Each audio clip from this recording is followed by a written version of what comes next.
স্বাগত আরটিভির সংবাদে। ক্ষমতায় আসার ৬ মাস পূর্ণ করেছে বিএনপি নেতৃত্বাধীন সরকার। ১৮০ দিনে সাফল্যের তালিকায় সামাজিক সুরক্ষা কর্মসূচি গুরুত্ব পেয়েছে। তবে মোকাবেলা করতে হয়েছে গ্যাস, বিদ্যুতের সংকট, অর্থনীতি পুনরুদ্ধার, আইন শৃঙ্খলা পরিস্থিতি নিয়ন্ত্রণ সহ নানা চ্যালেঞ্জ। হিসেবের খাতায় স্বস্তির চেয়ে সংকট বেশি হলেও সরকার বলছে আন্তরিকতার কোনো ঘাটতি ছিল না। রুদ্র রফিকের রিপোর্ট। দীর্ঘ ১৭ বছরের ফ্যাসিবাদ বিরোধী আন্দোলন সংগ্রাম আর নানা চড়াই উতরাই পেরিয়ে চলতি বছরের ১২ই ফেব্রুয়ারি জনগণের ভোটে সংখ্যাগরিষ্ঠতা পায় বাংলাদেশ জাতীয়তাবাদী দল বিএনপি। ১৭ই ফেব্রুয়ারি তারেক রহমানের নেতৃত্বে যাত্রা শুরু করে বিএনপি সরকার। প্রধানমন্ত্রী তারেক রহমানের নেতৃত্বে সরকার গঠনের পর প্রথম ৬ মাসে সামনে আসে নানা চ্যালেঞ্জ। ভঙ্গুর অর্থনীতি, প্রাতিষ্ঠানিক দুর্বলতা আর মানুষের প্রত্যাশার চাপ কাঁধে নিয়ে যাত্রা শুরু হয় সরকারের। ফ্যামিলি কার্ড, কৃষক কার্ড, কৃষিঋণ মওকুফ, বৃক্ষরোপণ ও খাল পুনঃখনন সহ নেওয়া হয় বিভিন্ন উদ্যোগ। তবে মোকাবেলা করতে হচ্ছে গ্যাস ও বিদ্যুৎ সংকট, উচ্চ মূল্যস্ফীতি, দুর্বল ব্যাংকিং খাত, বিনিয়োগের স্থবিরতা, দ্রব্যমূল্যের ঊর্ধ্বগতি সহ নানামুখী সংকট।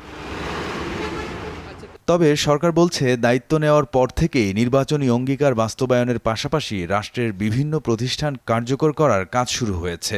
নারীর জন্য ফ্যামিলি কার্ড, কৃষকদের জন্য কৃষক কার্ড, ইমাম, মুয়াজ্জিন, খতিব এবং বিভিন্ন ধর্মের যারা গুরু রয়েছেন ওনাদের জন্য সম্মানী প্রদান, শিক্ষায় প্রয়োজনীয় সংস্কার, কারিকুলামের পরিবর্তন করা, ২২ লক্ষ শিক্ষার্থীর অংশগ্রহণে ফুটবল টুর্নামেন্ট শুরু করা, আমাদের শিল্পের ক্ষেত্রে কীভাবে বিনিয়োগ বাড়ানো যায় সেগুলো নিশ্চিত করা, শ্রমজীবী মানুষকে কিভাবে উৎসবমুখর পরিবেশে ঈদ নিশ্চিত করা যায় সেটা নিয়ে কাজ করা।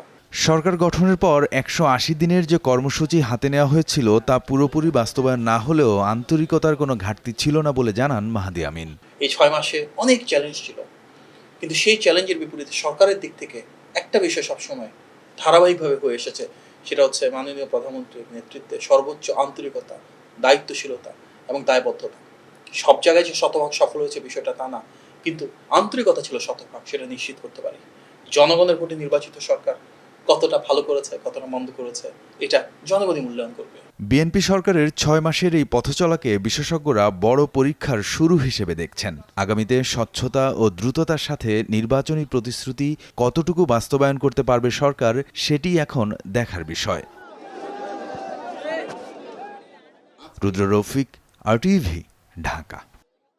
বিশ্ব সংকট থেকে শুরু করে নানা দুর্যোগ মোকাবেলা করে প্রধানমন্ত্রী নির্বাচনী ইশতেহারে দেয়া প্রতিশ্রুতি বাস্তবায়ন করছেন বলে জানিয়েছেন প্রধানমন্ত্রীর রাজনৈতিক উপদেষ্টা ও বিএনপির স্থায়ী কমিটির সদস্য রুহুল কবির রিজভী।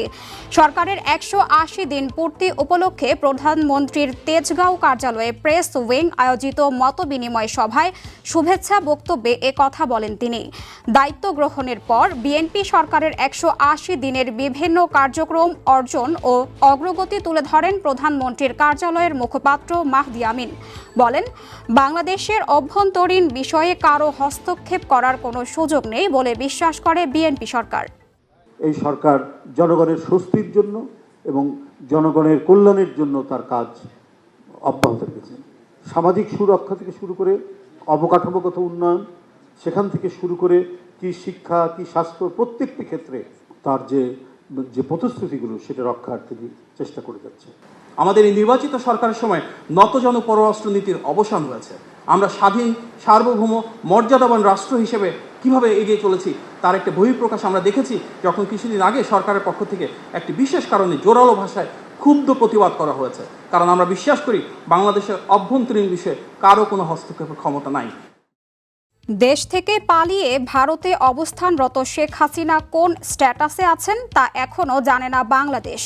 তবে তাকে ফিরিয়ে আনতে প্রয়োজনীয় আইনি প্রক্রিয়া শুরু হয়েছে বলে জানিয়েছেন আন্তর্জাতিক অপরাধ ট্রাইব্যুনালের চিফ প্রসিকিউটর আমিনুল ইসলাম।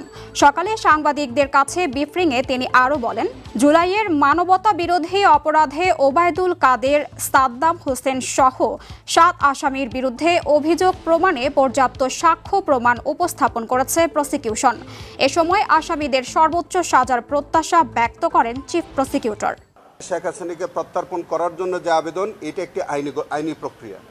সেই আইনি প্রক্রিয়ার মধ্য দিয়ে তাকে আনার জন্য বাংলাদেশ সরকার প্রয়োজনীয় পদক্ষেপ নিয়েছে। ওবায়দুল কাদের সহ যে ৭ জন তাদের বিরুদ্ধে ট্রাইব্যুনালে পর্যাপ্ত সাক্ষ্য প্রমাণ উপস্থাপন করা হয়েছে এবং আমরা বিশ্বাস করি যে তারা যে অপরাধ করেছে সেই অপরাধের দায় তাদেরকে নিতে হবে এবং সেখানে ট্রাইব্যুনাল তাদেরকে সর্বোচ্চ শাস্তি দেবেন বলে আমরা প্রত্যাশা করি। রাজধানী ঢাকায় গ্যাসের সংকট এখনো কাটেনি। সিএনজি স্টেশনে গ্যাস সরবরাহ কিছুটা বাড়লেও অধিকাংশ স্টেশনে চাপ এত কম যে দীর্ঘ সময় অপেক্ষা করেও প্রয়োজনীয় গ্যাস নিতে পারছেন না চালকরা। ফলে বিভিন্ন এলাকায় সিএনজি স্টেশনের সামনে এখনও রয়েছে যানবাহনের দীর্ঘ সারি। চালকরা বলছেন, গত কয়েক সপ্তাহের তুলনায় বেশি গ্যাস পাচ্ছেন, তবে তা পর্যাপ্ত না।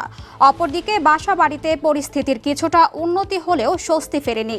কিছু কিছু এলাকায় গ্যাস আসলেও চাপ এতটাই কম যে চুলা জ্বললেও তাতে স্বাভাবিকভাবে রান্না করা যাচ্ছে না। আগে আমরা যে গ্যাস ভালো পাইতাম, এখন আর ওইটা গ্যাস ভালো আমরা পাই না।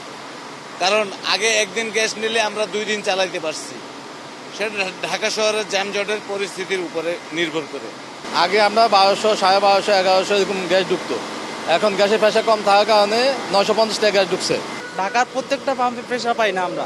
আর গ্যাস তো লাইন সিরিয়াল, সকালে সিরিয়াল দিয়ে বিকালে গ্যাস পাই। এটা কোনো গ্যাসের অনেক সমস্যা। আমরা এই 3 দিন ধরে গাড়ি তেলে চালাচ্ছি। বিদ্যুৎ ও জ্বালানি খাতে সংকট মোকাবেলা করতে না পারলে জনগণ মাঠে নেমে আসবে। জ্বালানি সংকট, অর্থনৈতিক অবস্থার উন্নতি সহ এখন পর্যন্ত বিএনপির কোনো পরিকল্পনার বাস্তবায়ন দেখা যাচ্ছে না বলে মন্তব্য করেছেন এবি পার্টির চেয়ারম্যান মজিবুর রহমান মঞ্জু। দুপুরে এবি পার্টির কেন্দ্রীয় কার্যালয়ে সরকারের 6 মাস প্রতিশ্রুতি বনাম বাস্তবতা শীর্ষক সংবাদ সম্মেলনে তিনি এসব কথা বলেন সবার আগে বাংলাদেশকে গুরুত্ব না দিয়ে সবার আগে দলীয় স্বার্থকে গুরুত্ব দিচ্ছে সরকার। এ সময় এবি পার্টির সাধারণ সম্পাদক ব্যারিস্টার ফুয়াদ বলেন, জুলাই সনদ বাস্তবায়নের ওয়াদা করে বরখেলাপ করেছে বিএনপি। আমরা আশঙ্কা করছি বিরোধী দলের কোনো আন্দোলনের দরকার হবে না। জনদুর্ভোগ যদি দীর্ঘায়িত হতে থাকে তাহলে রাজপথে সাধারণ মানুষ নেমে আসবে এবং সাধারণ মানুষ যদি নেমে আসে তখন কিন্তু পরিস্থিতি মোকাবেলা করার অবস্থা কারোই সেই সক্ষমতা থাকবে না। অর্থনৈতিক সংস্কারের পিছনে সবচেয়ে বড় পেরেকাঘাত করেছে বাংলাদেশ ব্যাংকে দলীয় লোকদেরকে অ্যাপয়েন্ট করবার মধ্য দিয়ে। চীনা জ্ঞান, প্রযুক্তি আর কৃত্রিম বুদ্ধিমত্তা, এই 3কে কাজে লাগিয়ে দেশের টেক্সটাইল ও গার্মেন্টস খাতের রূপান্তরের পরিকল্পনা সরকারের, এমনটা জানিয়েছেন বাণিজ্য ও পাট মন্ত্রী খন্দকার আব্দুল মুক্তাদির। জ্বালানি সংকট মোকাবেলায় সরকার কাজ করছে বলে জানিয়ে টেক্সটাইল খাতের দীর্ঘমেয়াদী উন্নয়নে আধুনিক প্রযুক্তি ও ম্যান মেড ফাইবারের ব্যবহার বাড়ানোর ওপর গুরুত্ব দিয়েছেন তিনি। বলেন, পোশাক রপ্তানি বাজারকে ম্যান মেড ফাইবার এবং হাই ভ্যালু অ্যাডিশনের মাধ্যমে দ্বিগুণ করার সুযোগ রয়েছে। সকালে চীন বাংলাদেশ টেক্সটাইল অ্যান্ড ফ্যাশন কনফারেন্সে অংশ নিয়ে তিনি এসব কথা বলেন। দুই দেশের অভিজ্ঞতা ও সক্ষমতাকে একসঙ্গে কাজে লাগাতে পারলে বাংলাদেশের টেক্সটাইল খাতের রপ্তানি দ্বিগুণ করা সম্ভব বলে মনে করেন তিনি।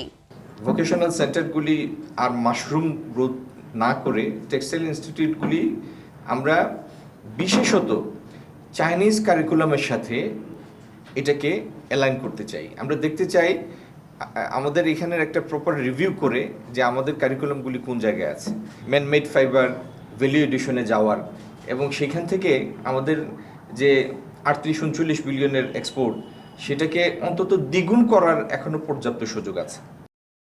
এখন থেকে ব্যাটারি চালিত অটোরিকশায় সৌর বিদ্যুতের মাধ্যমে চার্জ দিতে হবে, অন্যথায় নিবন্ধন পাবে না বলে জানিয়েছেন স্থানীয় সরকার প্রতিমন্ত্রী মীর শাহে আলম। তিনি বলেন, অটোরিকশার অনুমোদন দিবে সিটি কর্পোরেশন।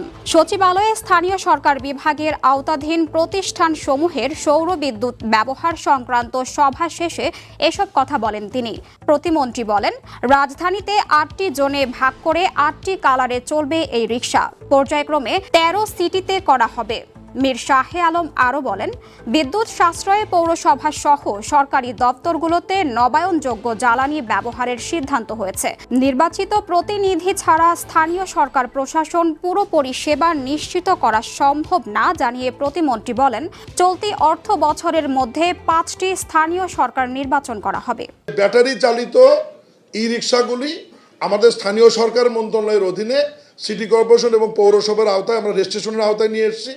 আনতেছি এবং সেখানে কিছু শর্ত দেওয়া হবে যে তারা যে রিচার্জ করবে এই রিচার্জটি অবশ্যই সৌর বিদ্যুতে হতে হবে। রাতভর টানা বৃষ্টিতে চট্টগ্রামের বিভিন্ন এলাকায় দেখা দিয়েছে জলাবদ্ধতা। এতে দুর্ভোগে পড়েছেন সাধারণ মানুষ, শিক্ষার্থী ও পথচারীরা। নগরীর চকবাজার, নিউ মার্কেট, কাতালগঞ্জ সহ বিভিন্ন এলাকায় কোথাও হাঁটু সমান আবার কোথাও কোমর সমান পানি জমেছে। জলাবদ্ধতার কারণে বিভিন্ন সড়কে ধীর গতিতে চলছে যানবাহন। পথচারীদের চলাচল করতে হচ্ছে পানি মারিয়ে। গত 24 ঘন্টায় জেলায় 189 মিলিমিটার বৃষ্টিপাত রেকর্ড করা হয়েছে বলে জানান পতেঙ্গা আবহাওয়া অফিসের কর্মকর্তা। আর টিভির সংবাদ এ পর্যন্তই। ধন্যবাদ সবাইকে।